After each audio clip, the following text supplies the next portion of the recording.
Dahil sa pinalakas na habagat, nakataas ang orange rainfall warning ng Pag-asa sa ilang lugar ngayong gabi. Asahan ang malakas na ulan na posibleng magpabaha sa Tarlac, Zambales, Bataan at Pampanga.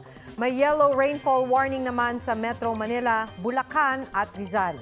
Posible ang pagtaas ng tubig sa mga flood-prone areas na yan. Humina ang bagyong Karina at mula sa pagiging super typhoon, naging typhoon ito.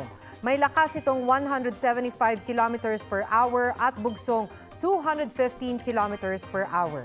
Nakataas ang signal number 1 sa Babuyan Islands at hilagang bahagi ng mainland Cagayan.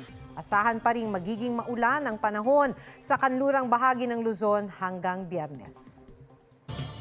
May isang napaulat na nasawi sa lungsod ng San Juan matapos umanong maludod sa umapaw na creek.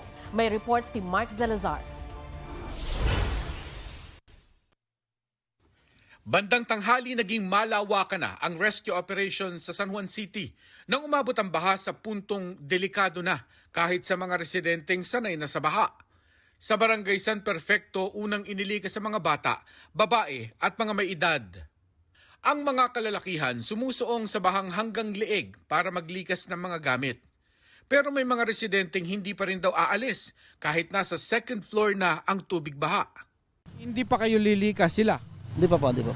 Pinaghandaan na raw nila ang baha batay sa karanasan sa Ondoy at mga naunang habagat. Ang tubig baha sa San Juan ay nanggagaling sa mas mataas na Quezon City. At makikita ang ragasa mula sa taas pababa sa San Juan. Isa sa pinakabinabantayan ng lokal na pamahalaan ng San Juan ay yung kanilang mga creek na kagaya nito sa barangay Valencia. Dahil talagang pag ito ang umapaw, napakaraming residente nila ang apektado. Tumaas daw ito kahapon at kaninang umaga, lampas sa maliit na tulay na ito. Isang kapitbahay daw nila ang inabutan ng flash flood sa creek kahapon at umano'y nasawi. Nasira kasi yung sa bakal dyan, doon siya tumagos. Hindi pa kinukumpirma ng San Juan CDRRMO ang insidente. Bandang pahapon, parami na ng parami ang lumilikas sa San Juan Gym. Paglikas po namin, nasa mga dibdib pa lang.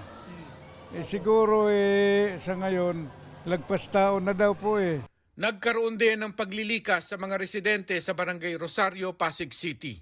Mark Salazar, nagbabalita para sa GMA Integrated News. Mga kapuso, alamin ang State of the Nation. Mag-subscribe sa GMA Integrated News sa YouTube.